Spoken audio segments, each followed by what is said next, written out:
Audio Jungle.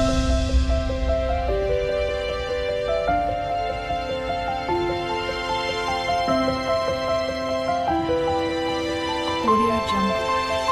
Everest శిఖరం కన్నా కూడా 2200 మీటర్లు తక్కువలో ఉన్నా కూడా ఇప్పటి వరకు ఎవరు ఈ కైలాస పర్వతాన్ని ఎందుకు అధిరోహించలేకపోయారు? ఇప్పటి వరకు ఈ ఎవరెస్ట్ శిఖరాన్ని 7000 మంది అధిరోహించారు. కానీ కైలాస పర్వతాన్ని మాత్రం ఇప్పటి వరకు ఎవరూ అధిరోహించలేకపోయారు. ఎందుకు? అలాగే మేరు పర్వతం, కైలాస పర్వతం రెండు ఒకటేనా? మేరు పర్వతం నుండి స్వర్గానికి దారుందా?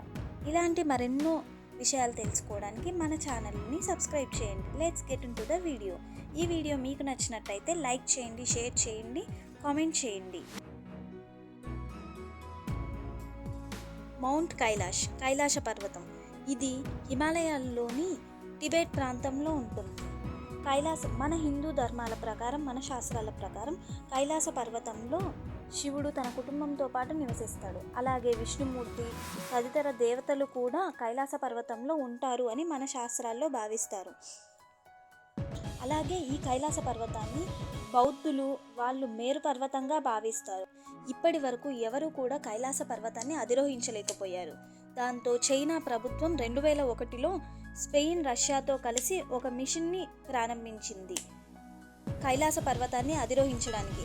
అలా మౌంట్ కైలాష్ని అధిరోహించడానికి వెళ్ళిన వాళ్ళు కొంత ఎత్తుకు వెళ్ళగానే వాళ్ళకి విచిత్రమైన శబ్దాలు, ఇంకాస్త ఎత్తుకు వెళ్ళగానే ఓంకారం, గంటల శబ్దం, డమరుక నాదం, శంఖం పూరించడం ఇలాంటివన్నీ వినిపించాయి.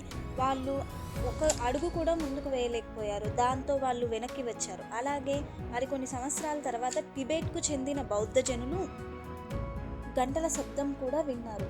అలాగే పౌరాణిక కథల ప్రకారము మౌంట్ కైలాష్లో విష్ణుమూర్తి అలాగే కుబేరుడు కూడా నివాసం ఉంటాడని చెప్తారు. కైలాస పర్వతంలో రాత్రిళ్ళు సీక్రెట్ లైట్స్ అనేవి ఉంటాయని కూడా అంటూ ఉంటారు. అలాగే అతీంద్రియ శక్తులు ఉంటాయని మన పూర్వీకులు చెప్పేవాళ్ళు. అలాగే ద్వాపర యుగంలో కురుక్షేత్ర యుద్ధం తర్వాత శ్రీకృష్ణుడి మాట మేరకు పంచపాండవులు వాళ్ళ భార్యతో ద్రౌపదితో కలిసి మేరు పర్వతం ద్వారా స్వర్గానికి వెళ్ళారు. కైలాస పర్వతం అనేది కేవలం ఒక భౌతిక స్థలం కాదు. అది అనేక మతాల, సంస్కృతుల మరియు తత్వశాస్త్రాల మధ్య ఉన్న ఒక కేంద్రంగా భావించబడుతుంది. ఈ పవిత్ర ప్రదేశాన్ని దర్శించడానికి ఎంతోమంది సాధువులు మరియు భక్తులు ప్రతి సంవత్సరం ఆర్థికంగా, శారీరకంగా ఎన్నో కష్టాలను భరించి వెళ్ళి పూజలు చేస్తూ ఉంటారు. మన పూర్వీకుల కథనాల ప్రకారం ఎక్కడైతే దేవతలు ఉంటారో అక్కడికి మానవులు వెళ్ళలేరు అనేది వాళ్ళు భావిస్తారు. అందుకోసమేనేమో కైలాస పర్వతం మీదకి ఇప్పటి వరకు ఎవరు ఆ పర్వతాన్ని అధిరోహించలేరు. అలాగే శంబాల నగరానికి కూడా ఈ కైలాస పర్వతం నుండే దారుందని చెప్తూ ఉంటారు.